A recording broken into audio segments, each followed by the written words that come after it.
hola a todos, qué rico que están conectaditos en esta tarde de viernes, qué rico aquí en la región de Urabá. Para los que no están en esta región, donde estamos con la tierra del sol, el oro verde, que es nuestro banano, Urabá, Colombia, Antioquia. Aquí estamos y hoy vamos a hablar con una persona súper inspiradora, como todas nuestras entrevistas, personas que te inspiran a ser mejor, a crecer y a decirte que sí se puede, que los sueños se cumplen, pero que los sueños hay que trabajarlos. Senador, diputado, concejal, conservador. Bueno, de pronto no me van a adivinar, pero quiero contarles que estoy en esta tarde con el doctor Nicolás Albeiro Echeverry Alvarado. Bienvenido. Yasmín, un saludo muy especial para toda tu amable audiencia a través de los diferentes medios y redes. Bueno, qué rico que nos acompaña de visita en la región de Urabá, así todo tropical, nada que ver con las chaquetas de la capital. ¿Cómo se ha Pero sentido? además coincidencia los colores, ¿cierto? La buena energía siempre, conectados. Muy bien, Bueno, de visita en la región, ¿cómo se ha sentido, doctor? muy bien, muy bien. Esta es una zona muy especial que yo conozco y quiero muchísimo y que vivo muy agradecido porque siempre que hemos tenido la oportunidad de encontrarnos con la gente tenemos respuestas positivas y bueno, es una visita muy acogedora. Hemos tenido la oportunidad de hablar con muchas personas.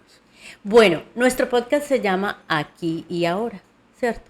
Don Nicolás, ¿en qué momento de su vida, antes de que empecemos a hablar de su niñez y todo, usted dijo, Dios, gracias por esta oportunidad y es aquí y ahora y la voy a aprovechar? Yo creo que como a los 13, 14 años. ¿Y qué fue ese Yo, momento? yo proyectaba ser concejal de Medellín desde los 13 años y pensaba como concejal y me visualizaba como concejal. Eh, ¿Y qué fue? Yo creo que la necesidad fue el motor del liderazgo. La ambición también de que mi barrio tuviera cancha, colegios, que tuviéramos oportunidades. Y eso que le entrega, eso no es fácil. Yo creo que uno nace con eso, esa chispita de hablemos con tal para que nos dé esto, conectemos acá, hagamos aquello. Actitud. Una actitud y desinteresada, o sea, pensando como en mejorar condiciones. Bueno, usted ya nos ha dicho, lo inspiró. Háblenos un poquito quién es Nicolás. Bueno, Nicolás hoy es un senador que ha tenido todos los honores de la vida. He tenido la oportunidad de ser edil de la ciudad de Medellín por elección popular en 2 ocasiones, de ser concejal de la ciudad de Medellín en 4 periodos. O sea, ser concejal de Medellín es realmente un honor y no es fácil. Ser diputado de Antioquia, tuve la oportunidad de ser secretario de Medio Ambiente en ese tiempo, Departamento Administrativo de Medio Ambiente Dama, en la gobernación de Aníbal Gaviria. Él creyó en mí, me nombró y me nombró presidente de las corporaciones ambientales, Corantioquia, Corpurabá, y en esta era su delegado en Cornare, en Corpurabá, y ahí se lo he agradecido toda la vida, porque tuve la oportunidad de conocer todo lo mega biodiverso de esta zona, de conocer esa extensión costera que necesita apoyo. Hablé con muchos oceanográficos que nos ayudaran a que no hubiese el deterioro de las playas, la erosión costera, a entender la dinámica de que teníamos que intervenir en la serranía, en la parte alta, de que teníamos que reforestar para poder garantizar playa. Eso no se entendía mucho. El volcán, el ecoturismo, el histoturismo. Recuerde que este ha sido Sí. un sitio reconocido mundialmente por muchas cosas, unas negativas, pero son mucho más las positivas. El tecnoturismo, o sea, la tecnología que va a Todo lo que venir viene. Y y ahora todo viene lo que viene. Puerto Turismo. Y ahora viene el puertoturismo y todas las oportunidades. Entonces estuve en las corporaciones, luego fui a la Cámara de Representantes, 2 periodos, hoy soy senador. Pero Nicolás es un líder social que es senador, no un senador que apoya a los líderes sociales ni los procesos, sino un líder social que siente, tiene alma, corazón, vida y relacionamiento. Allá quería llegar, doctor Nicolás, es el ser. Nació en qué barrio, Medellín ha tenido varias épocas, en qué barrio de Medellín o en qué municipio de Medellín, y la Medellín que conocimos, montañera, y después la Medellín con dificultades por todo el tema del narcotráfico y todas esas cosas negativas. ¿Cómo vivió esas épocas y en qué lugar de Medellín nació? Yo nací en el barrio El Salvador, viví en Buenos Aires, La Milagrosa, una familia de transportadores de origen de Sonsón y origen del oriente antioqueño.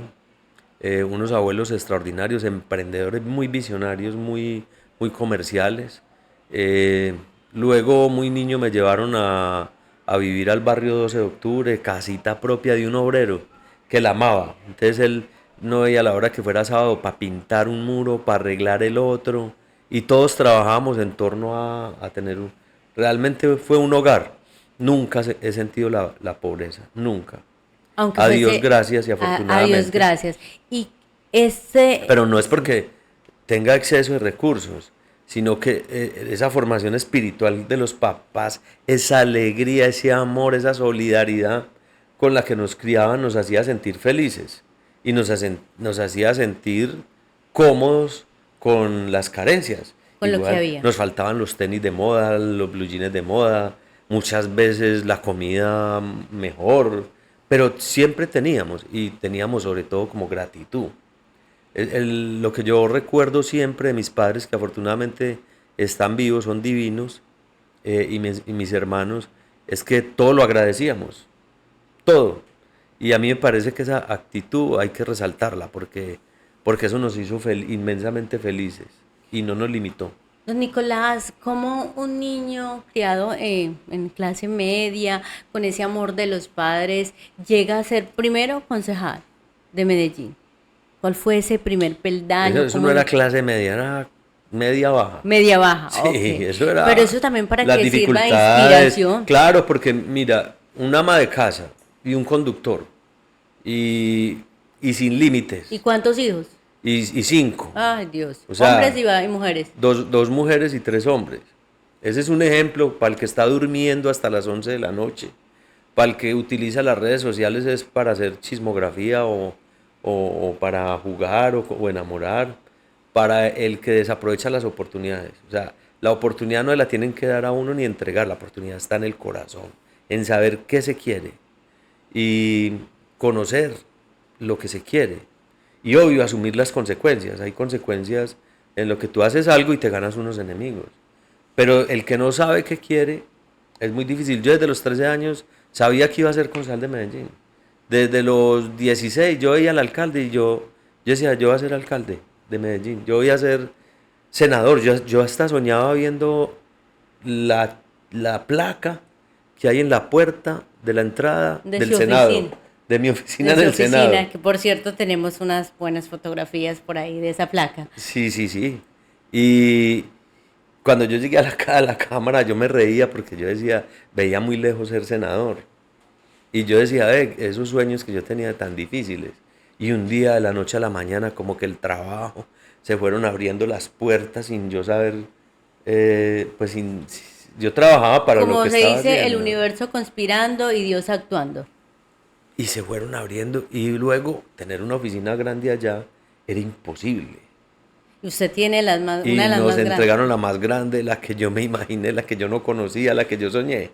Es muy lindo eso, eso realmente es algo que yo tengo. Nicolás, no todo ha sido bonito, ¿cierto? Hay altibajos al No es llegar a esos sufrimiento, espacios, claro. momentos difíciles que le haya tocado vivir y que nos pueda compartir. No, mira, las humillaciones, ¿cierto? O sea, por ejemplo, uno llegar a una comunidad y de pronto esa comunidad, hasta sin conocerlo a uno, empezar a hablar mal de uno porque sí. O la exclusión por clase social, es decir, nosotros nos codeamos con gente muy poderosa, que tienen muchas herramientas para hacerlo, pero entonces uno siente angustia, temores, ¿Y eso lo vivió en el discriminaciones. Senado, en la Cámara, cuando fue concejal? ¿En qué momento? Siempre, de acuerdo a las proporciones, siempre habrá en los escenarios de poder gente con, Estratificación. claro, y con historia, con apellidos de familias poderosas y con fortunas muy grandes. que creen que son los dueños del mundo y que se equivocan porque uno cuando procesa con humildad, cuando utiliza el conocimiento, cuando es coherente, cuando hay compatibilidad, cuando hay coherencia, cuando se adapta, ¿cierto? Y cuando uno persiste y vuelve y madruga y vuelve y empieza. Entonces, un paisa senador en la capital de la República, ¿allí se sintió excluido? Ese es un sentimiento y yo siempre traté de no sentirme excluido, pero para poderme posicionar, la lucha discriminatoria sí fue alta, Fue alta. claro.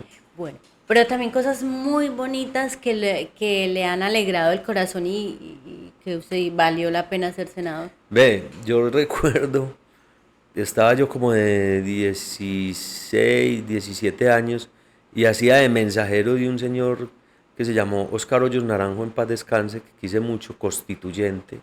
Era diputado, concejal de Medellín, y yo le compraba los cigarrillos, le hacía los mandados, le cargaba el maletín, pero yo pensaba como concejal. Y cuando me metía a las reuniones, eh, yo creo que yo me concentraba demasiado y asumía la mentalidad de que yo era el concejal y yo proponía cosas, yo decía, digan tal, ¿por qué dijeron esto? O sea, yo me concentraba demasiado. En esa oportunidad recuerdo que le ayudé a mucha gente que estaba muy mal a transformar su vida, mucho. Terminé en un proceso de paz en la ciudad de Medellín, la comuna noroccidental. Cuando estaban las milicias populares tuvimos la oportunidad de participar en ese proceso. Cuando hubo un enfrentamiento de bandas grande en Medellín, que los padres enterraban los hijos, no los hijos a los padres.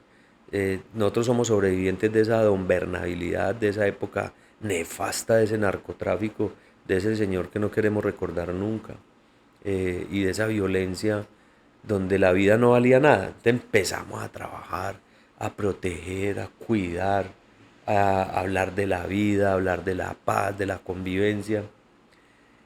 Y ver gente sumida en la maldad que se transformaba, a mí me impactaba.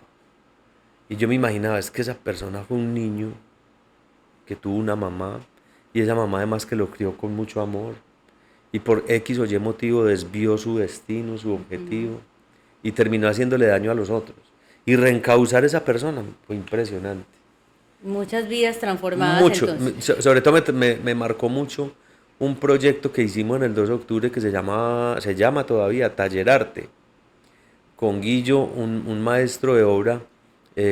Lo que hizo fue abrir en un salón una mesa con arcilla. Y entonces todo el que iba allá empezaba a trabajar su arcilla. Y nosotros veíamos la ansiedad De las de las personas. personas. Y veíamos, por ejemplo, que al principio hacían calaveras, culebras, demonios.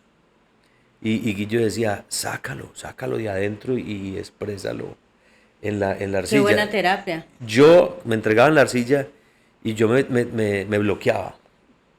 Yo no, yo de ver la expresión de alguien que hubiese matado, que tuviera necesidad, porque allá iban jóvenes en conflicto, en alto grado de afligidos, o sea, los estaban buscando porque habían cometido algún delito o estaban muy mal. Entonces, la fundación lo que hacía era recogerlos para tratar de reorientarlos. Y ahí aprendí muchísimo, pero transformaciones, verle la Mucho. cara cuando una familia quita el hambre, cuando uno arregla una vida, cuando hace un colegio, muchos. Por ahí 100 obras en la ciudad de Medellín. ¿Su mayor debilidad cuál es? Ay, tengo que confesarla. Total, le tocó. No, yo he sido una persona dedicada al trabajo, pero soy una persona normal, carnal, coquetón, enamorado. Muchas novias. No, yo creo que ahora mi esposa y mi hija, mi hijo Jerónimo, ya suplen ese tema, Superaba el tema. superado, pero yo soy una persona con todas las imperfecciones de un ser humano.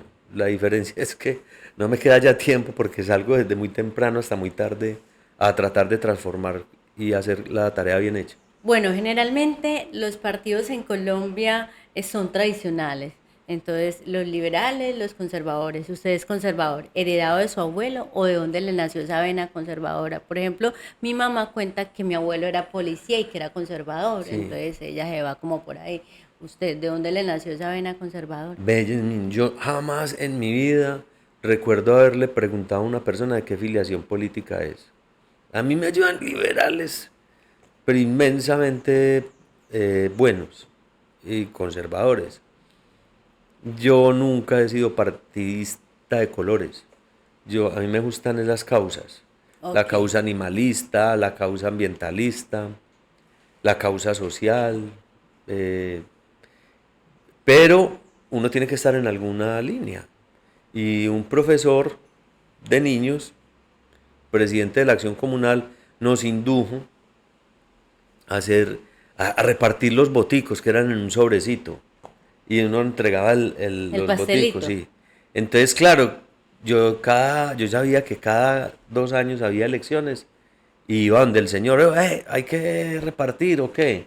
Y ahí conocí los políticos, que después me fueron enseñando y me fueron guiando y yo me fui metiendo ahí ¿Y cómo le y decían a terminé usted? ¿Cómo conservador. le decían a usted de chiquito, de pequeño? Ve, yo me llamo Nicolás Albeiro. Cuando estaba pequeño llamarse Nicolás era un acto de bullying, de mucha risa. Porque era de Entonces abuelito. yo me llamaba Albeiro. Ah, ok. Albeiro y Albeiro y Albeiro. Hasta el año 92 que aspiré a la Junta Administradora Local y había que colocar el nombre completo en la registraduría. Entonces colocaron Nicolás Albeiro. Y ya Albeiro era más como diferente.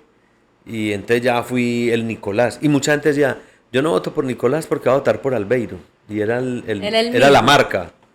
Entonces posicionar el Nicolás Albeiro Echeverry Albarán fue todo un proceso. Pero a mí me dicen Nicolás. Ok, bueno, para ir cerrando, porque esta entrevista es corta y tenemos con usted una gira en la región de Urabá, eh, senador, ¿qué lo sigue motivando a hacer política? Yo creo que hoy es contener lo que está pasando y defender el Estado social de derecho y el país. La política tiene muchos vicios que tenemos que cambiar y hay muchas vergüenzas que los partidos tienen que reconocer como muchos aciertos. No por los partidos, sino por las personas, por la falta de control en ellas, por el sistema que es muy corrupto lamentablemente. Y ese es el peor mal que hoy tenemos y que hay que combatir. Yo no hablo de corrupción permanentemente, pero sí todos los días me levanto y le pido a Dios que me permita hacerlo con honestidad y con transparencia. Yo creo que no es hacer que los demás cambien, sino yo cambiar y que me vean a mí. Entonces, eh, el concepto de política es muy lindo porque es cuando trasciende lo personal y se vuelve lo colectivo. Y la salida es asociados. Doctor Nicolás, ¿es cierto que los senadores solo trabajan 4 días y descansan 3? Oh, eso es lo más falso que hay. Lo que pasa es que, mira, digamos que el Congreso es la junta directiva de la presidencia. Es la junta directiva. ¿Qué empresa puede producir teniendo la junta directiva diario sesionando? Ninguna. Entonces, allá hay varias prácticas, comisiones, audiencias y plenarias. Las plenarias son martes y miércoles, que es cuando las transmiten. Entonces le dicen a la gente que se trabaja es el martes y miércoles que hay plenaria, Ok. pero tú estás en comisiones, en correrías, estás en reuniones con los gremios, con las universidades, con la comunidad. Esto para mí es trabajo, es la presencia institucional, es ir a la emisora, es ir a la fundación, es ir a la alcaldía, es ir a la acción comunal. Esto es trabajo, porque estamos ayudando a gobernar y yo creo que es injusto. Habrá gente que se dedica a otras cosas, pero lo que yo veo es una gente que las 24/7, yo no puedo cerrar mi oficina porque mi oficina soy yo, mi producto soy yo, donde yo esté me abordan, yo no puedo dormir en el avión, yo en el avión, oiga, y la reforma tributaria, hay que explicarle. Yo voy a mercar, me encuentro la señora, el señor, el amigo, el votante, el vecino, siempre están mirando la conducta. Doctor Nicolás, en sus tiempos libres, sábado, domingo, ¿para dónde va? ¿Qué hace? Ve, Tiene me que ver, yo soy un ser encanta humano. estar en la casa. Me encanta estar con mi hijo Jerónimo, mi hija Isabela, con mi esposa, con mis padres, ¿Ve con mis televisión? hermanos. Me encanta ver televisión. Yo soy un carnal igualito. Y lucho por no renunciar a los placeres de cualquier ser humano. Y como a nosotros nos siguen carnales, igualitos, que buscan historias inspiradoras, buscan ejemplos, y por eso usted está sentado en esta silla de nuestro podcast aquí ahora, ¿cuál es ese mensaje para de pronto aquellos que nos están viendo y dicen, no, yo quiero ser alcalde, quiero ser diputado, pero ¿qué hago? Ese mensaje inspirador. Sí, yo creo, yo lo dije ahora, pero lo quiero precisar. Es saber qué quiere. Y no es una cosa personal, no es un ego. Tiene que ser una causa, la que yo despierte y la que yo ofrezca, en la que yo me sienta identificado. Si yo empiezo a hablar de medio ambiente, no paro, no nos alcanza el podcast. No, Entonces es sí, que yo lo téngalo que un claro. buen conversador. Exacto. Entonces, saber qué quiero, conocer, porque yo quiero y prepararme para lo que yo quiero, porque a mí me pueden decir, sea el alcalde, y si yo no estoy preparado, lo voy a hacer muy mal. No se trata de llegar, sino de sostener. Saber llegar. Y tercero, asumir las consecuencias. Entonces, yo tengo unas consecuencias, es, yo no puedo, soy un carnal igual, pero yo no puedo comportarme mal, yo no puedo conducir ebrio, yo no puedo maltratar a nadie, yo no puedo cometer un delito, yo no puedo, yo me tengo que o sea, hay unas consecuencias y es mi comportamiento, lo Perfecto. propio. O sea, hay gente que quiere ser, pero no quiere Parecer. parecer. Y hay gente que quiere ser y que no le cueste y que no asuma ninguna consecuencia. No va a llegar. Aquí hay que tomar riesgos, hay que asumir banderas y hay que prepararse. No todos los procesos son dolorosos, pero sí se asumen con responsabilidad. Es que ningún proceso sin responsabilidad y sin esfuerzo es satisfactorio. Total. Doctor Suen, muchas gracias por habernos acompañado en nuestro podcast aquí y ahora. Qué podcast tan agradable, qué espacio tan lindo. La felicito, Yasmín. A usted siempre será bienvenido a este espacio y a todos los que nos siguen. Muchísimas gracias, bendiciones. Cordial saludo. Súper.